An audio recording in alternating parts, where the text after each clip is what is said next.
To legal edge after college. आज के इस वीडियो में मैं आपको एक इंपॉर्टेंट चीज बताने वाली हूँ। आपने देखा होगा सीयूईटी पीजी एलएलएम जो है उसका आपने सिलेबस देखा होगा, आपने उसके मार्किंग स्कीम देखी होगी, सब कुछ देखा होगा। बट आज मैं आपको बताने वाली हूँ कि कौन से इंपॉर्टेंट सब्जेक्ट्स हैं लॉ के जो आपको पढ़ना ही चाहिए एट प्रायोरिटी, एंड ऑल्सो उनके इंपॉर्टेंट टॉपिक्स क्या है, ये अपन आज इस वीडियो में डिस्कस करेंगे। तो आपको पता होगा कि सीयूईटी पीजी के थ्रू डीयू हो गया, आपका बीएचयू हो गया, ये सब अब एलएलएम में एंट्रेंस देंगे आपको बेस्ड ऑन योर सीयूईटी का स्कोर। तो अगर अपन बात करें कि ये पेपर दो पार्ट्स में होगा, पार्ट ए और पार्ट बी। पार्ट ए जो है उसमें मैथमेटिक्स है, क्वांटिटेटिव रीजनिंग है, उसके बाद आपका इंग्लिश है, ये सारी चीजें पार्ट ए में आती है। तो मैं जो डिस्कस कर रही हूँ पार्ट बी डिस्कस कर रही हूँ, जिसमें 75 क्वेश्चंस ऑफ लॉ आएंगे, क्योंकि आपका डोमेन सब्जेक्ट जो है वो लॉ रहेगा, तो लॉ के क्वेश्चंस उसमें आएंगे 75।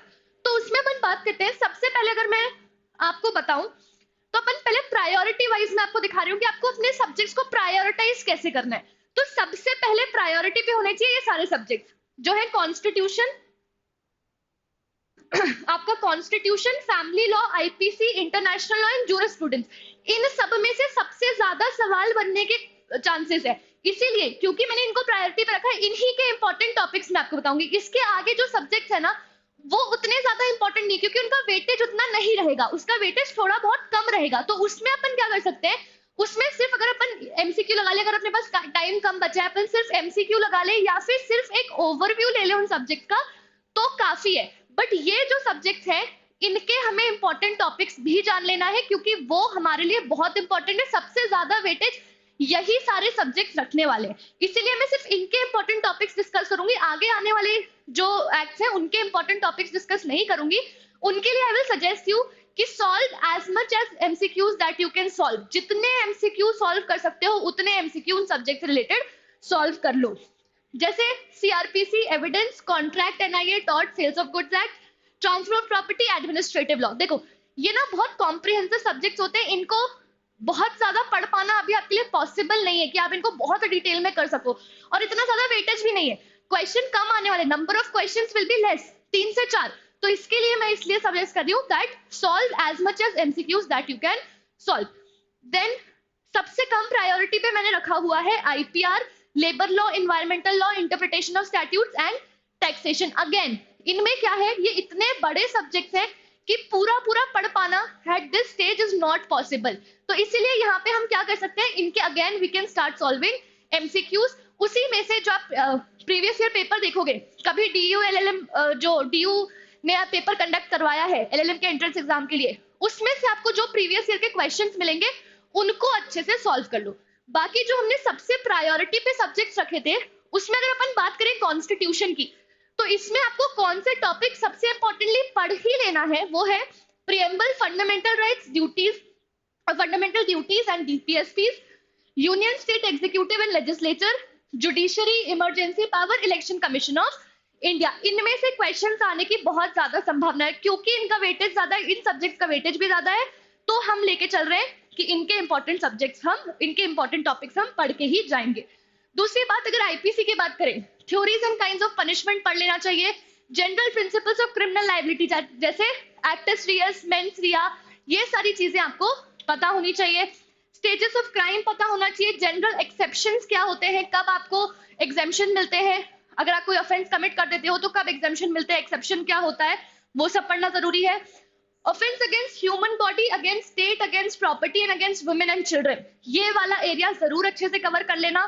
दूसरी बात, अगेंस्ट पब्लिक ट्रैंक्विलिटी, जिसमें अनलॉफुल असेंबली से रिलेटेड प्रोविजंस आते हैं कि अनलॉफुल असेंबली बनाना, अनलॉफुल असेंबली का मेंबर होना, ये सारे प्रोविजंस आपको पता होना चाहिए।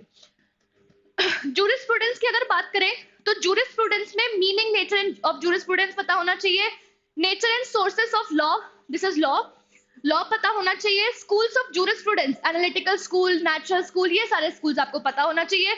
एडमिनिस्ट्रेशन ऑफ जस्टिस वाले बारे में पता होना चाहिए, लॉ मोरालिटी का कंसेप्ट जूरिस्प्रूडेंस के अंदर पता होना चाहिए, rights and duties, legal personality, ownership और पोजेशन का जो कंसेप्ट है वो बहुत अच्छे से पढ़ लेना।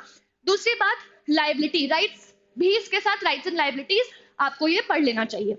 उसके बाद इंटरनेशनल लॉ की बात करें तो लॉ ऑफ सीज, ये पढ़ना बहुत ज्यादा जरूरी है। उसके बाद रिकॉग्निशन, कब स्टेट्स को रिकॉग्निशन मिलता है, कब उनका रिकॉग्निशन छीन लिया जाता है, ये सारी चीजें पढ़ना जरूरी है। ग्रुप राइट्स, रेफ्यूजी राइट्स के बारे में पढ़ना जरूरी है। एक्सट्रेडिशन, कब किसी को देश से बुलाया जा सकता है, निकाला जा सकता है, ये सारी चीजें पढ़ना जरूरी है। यूनाइटेड नेशंस और peaceful settlement of disputes, peaceful settlement of disputes के अंदर क्या क्या आता है, नेगोशिएशन, आर्बिट्रेशन पे कब जाया जा सकता है, ये सारी प्रोविजंस पढ़ना जरूरी है। उसके बाद अगर अपन बात करें फैमिली लॉ की, तो फैमिली लॉ में सोर्सेज, अच्छा ये फैमिली लॉ जब हम बात करें तो इसमें Hindu Muslim law both included we are talking, तो इसमें सोर्सेज पढ़ना, स्कूल्स पढ़ना जरूरी है दोनों ही हिंदू मुस्लिम लॉ में। मैरिज का कंसेप्ट दोनों के अंदर ही पढ़ना जरूरी है। अगेन मैट्रिमोनियल रेमेडीज, जिसके अंदर divorce, restitution of conjugal rights, judicial separation वाले कंसेप्ट आते हैं, वो पढ़ना जरूरी है। Concept of maintenance, dower and stridhan, stridhan पढ़ना है।